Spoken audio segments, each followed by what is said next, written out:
Kumusta? Isipin niyo to, paano kung ang buhay natin ay parang isang dula lang at tayong lahat, mga aktor lang sa isang napakalaking entablado? Ang ganda ng ideya, di ba? Well, ngayon yan mismo ang pag-uusapan natin. Titingnan natin kung paano tong konsepto ng mga Stoics ay pwedeng maging gabay natin sa araw-araw. Tara, simulan na natin. Yan, galing yan mismo sa Stoic philosopher na si Epictetus. Grabe no, napakasimple pero ang lalim. Basically, ang punto niya, tayong lahat may papel na ginagampanan. At ang trabaho natin, galingan natin sa kahit anong papel yan na ibinigay sa atin. Yan ang magiging sentro ng usapan natin ngayon. Okay, so ang buhay ay isang dula. Pero teka, hindi to basta-basta lang na, alam nyo na, pa-poetic. Ito ay isang practical na framework para harapin yung mga tunay na problema. Stress sa trabaho, gulo sa pamilya, o yung mga biglaang pagsubok na dumarating. Paano? Yan ang aalamin natin. Kasi, aminin natin, yung mga pinaka-importanten papel natin sa buhay.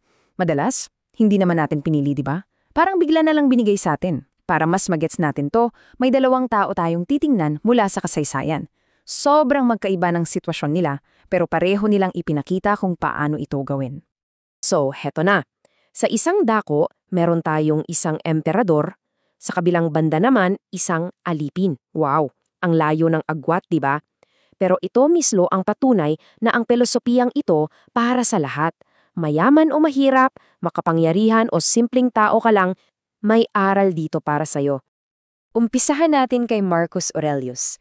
Alam niyo ba, ang gusto lang talaga niya sa buhay ay magbasa, magsulat, mag-isip, maging filosopo. Yun lang. Pero boom! Ang tadhana, iba ang plano. Ibinigay sa kanya ang role ng Emperador ng Roma, ang pinakamakapangyarihang tao sa buong mundo. Hindi niya ito ginusto pero tinanggap niya. Nakita niya to bilang isang tungkulin, isang role na kailangan niyang gampanan ng perpekto.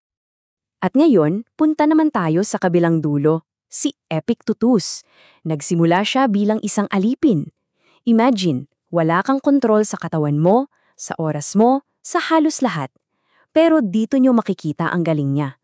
Ang sabi niya, okay, hindi ko kontrolado tong nangyayari sa labas. Pero ang isip ko, ang pag-iisip ko, akin yan.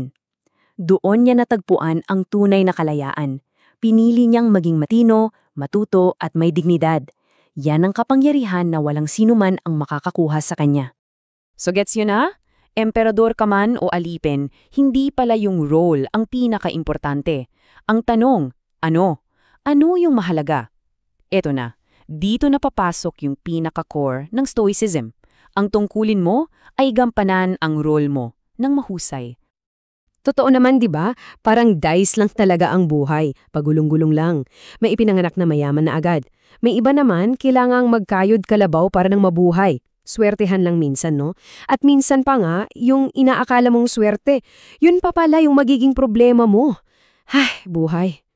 At dito pumapasok yung ganda ng turo ng mga Stoics. Sabi nila, imbes na magreklamo tayo ng magreklamo, bakit ganito, bakit ako, o kaya manisi ng iba, ang tunay nating trabaho, ang duty natin, ay tanggapin kung ano man yung role na yon at galingan natin. Ibigay natin ang best natin.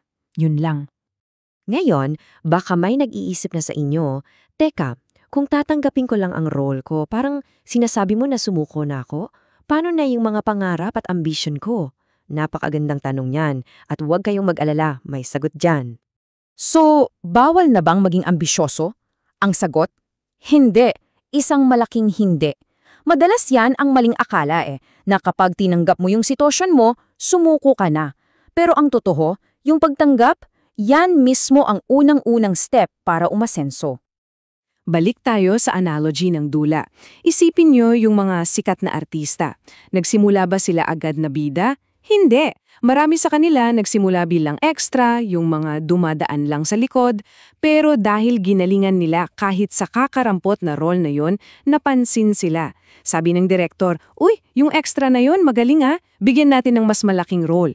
Ganyan na ganyan din sa buhay. Ang pag-asenso nagsisimula sa pagiging magaling kung nasaan ka man ngayon. So, paano ba to gawin? 3 simpleng hakbang lang. Una, tanggapin mo ang role mo. Ito ang script mo ngayon.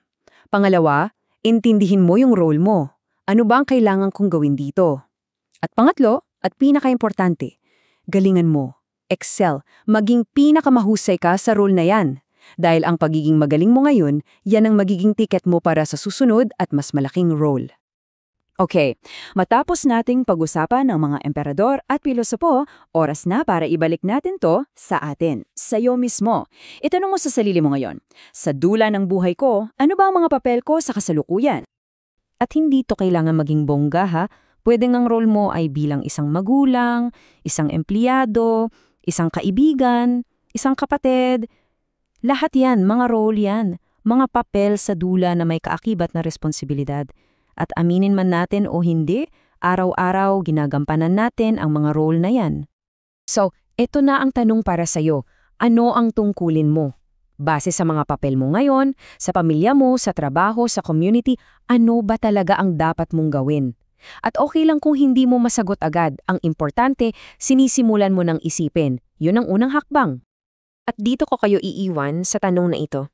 Ano man ang papel mo ngayon, maliit man o malaki, paano mo ito gagampanan ng buong husay simula sa araw na ito? Tandaan, hindi natin kontrolado ang script na ibibigay sa atin, pero nasa atin ang kontrol kung paano natin ito isasabuhay. Yan ang hamon at aral ng mga Stoic para sa ating lahat.